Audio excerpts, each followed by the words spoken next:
This week in artificial intelligence, things got loud. The United Kingdom just unveiled a project so ambitious, they're calling it Stargate, a super infrastructure built to rival anything in the world. Google DeepMind's latest system solved a programming problem that no human could crack. And Nvidia? They're pouring £2 billion into British startups, while critics argue one of its biggest partners isn't as British as it looks. And at the end, a story that might shape how we actually feel about these machines in our daily lives. Let's dive in. The UK has launched a project called Stargate UK. Backed by OpenAI, Nvidia, Microsoft, and the infrastructure firm Nscale, the plan is to build massive local data centers and supercomputers dedicated to running advanced systems. The scale is eye-watering. Tens of thousands of GPUs. A promise to train 7.5 million workers in digital skills by 2030, and a push to make the country less dependent on foreign computing power. Right now, most of the world's cutting-edge models live in data centers, controlled by a handful of American companies. That raises questions about sovereignty, data privacy, and even simple access. If you're a UK startup or university researcher, you often wait in line or pay through the nose for compute. Stargate UK promises to change that. Developers and researchers could finally get cheaper, faster access to resources. Businesses might see locally hosted services with lower latency and stronger privacy, and policymakers, they get to claim the UK is competing with the likes of the United States and China in the global race for artificial intelligence.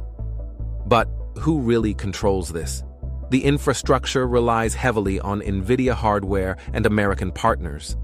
Energy demand could be enormous. Critics are already warning about environmental costs. And if promises like worker training don't materialize, Stargate could be remembered more as PR than progress. There's also the nuts and bolts. These facilities need power, lots of it, and water for cooling. Communities will ask where the new data centers are sited, what benefits come back locally, and whether renewable energy keeps pace with demand. If the jobs created are only in the most expensive postcodes, you'll hear pushback. If the training leads to real careers across the country, not just slide decks, the mood changes. This is where execution beats headlines. Stargate UK could mark the country's leap into technological superpower status, or reveal how tough it is to match ambition with delivery. Next, a milestone in machine problem-solving. Google DeepMind's Gemini 2.5 just achieved gold medal-level performance at the world's most prestigious programming contest, the ICPC World Finals. It solved 10 of 12 problems, including one no human team managed to crack. This wasn't just spitting out code from memory. These problems require abstract reasoning, creative strategy, and the ability to plan under pressure. For years, contests like these were thought to measure the very edge of human intelligence. Now, an algorithm has stepped onto that podium. It suggests the frontier is shifting. Technology isn't just about generating text or images anymore. It's tackling the kind of reasoning that powers engineering, scientific discovery, and complex decision-making. Here's why that matters in plain terms. Contest problems mix maths, algorithms, data structures, and tricky constraints. You don't just know the answer, you design it. Under time pressure, with limited attempts, the system has to reason, simulate, and correct itself quickly. That's closer to real-world work than people think. Planning experiments, optimizing logistics, debugging unfamiliar systems. If these models can do that reliably, they don't just assist, they collaborate.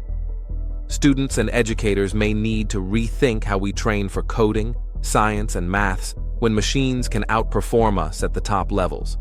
Companies could accelerate automation of advanced tasks, not just routine ones. And for workers, it raises the uncomfortable but urgent question: If algorithms can compete in the Olympics of problem solving, what roles are left uniquely human?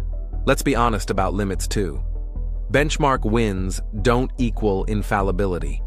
These systems still make bizarre mistakes, still hallucinate, and can be brittle when the problem isn't framed cleanly. They can also be compute hungry, but the direction of travel is clear.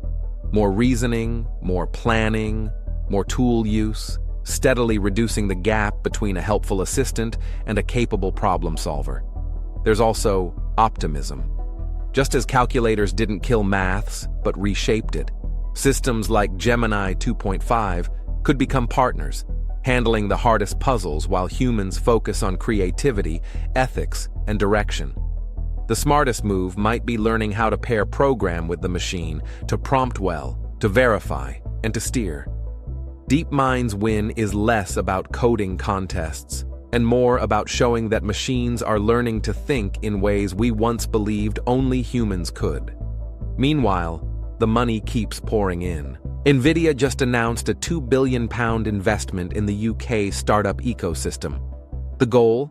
Expand hubs around London, Cambridge, Oxford, and Manchester, giving young companies cheaper access to compute, capital, and expertise. That's a massive boost for teams who've struggled to compete with American giants.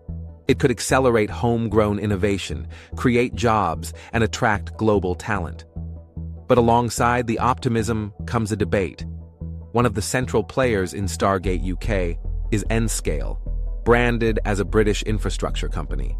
Yet much of its ownership links back to an Australian parent. Critics argue this undercuts the narrative of a truly sovereign national push. If the flagship partner isn't fully British, is this strategy or just marketing spin? National identity shapes trust. Voters and taxpayers may not care about corporate structures, but if so-called British technology turns out to be foreign-owned, backlash is inevitable. The government will be pressured to prove benefits actually stay in the UK, in jobs, training, and innovation, not just in headlines. Founders may ride Nvidia's wave. Policymakers must balance openness with sovereignty. And the public will be watching to see if the benefits spread beyond London. Here's the opportunity to watch for: practical support, not just press releases, compute credits that real startups can use, grants that don't bury teams in paperwork, partnerships with universities outside the usual triangle. If those appear quickly, momentum builds. If not, we're back to photo ops. Either way, the next 6 to 12 months will tell us if this is a turning point or a missed one. Nvidia's billions could supercharge British technology, but unless the spoils are shared widely, this story could fuel more controversy than celebration. Finally, keep an eye on Anthropic's new brand campaign for its Claude assistant. The tagline is, "Keep thinking." It's the first big consumer-facing ad push from the company, positioning Claude as a safe, thoughtful partner, not just another chatbot. The battle between algorithms isn't just technical, it's emotional. Trust and brand identity will decide which systems people welcome into schools, offices, and homes. How Anthropic handles this campaign could set the tone for a new kind of marketing, one built on values as much as power. One more thought to leave you with. All these stories, infrastructure, breakthroughs, investment, branding, point at the same underlying question: who benefits? If the answer is everyone, you'll see cheaper tools, better access, and real training. If the answer is a few, expect louder debates, stronger regulation, and voters who start asking harder questions about energy, privacy, and ownership. The technology is racing ahead. The social contract needs to keep up. So that's this week in artificial intelligence. The UK dreaming of stargates.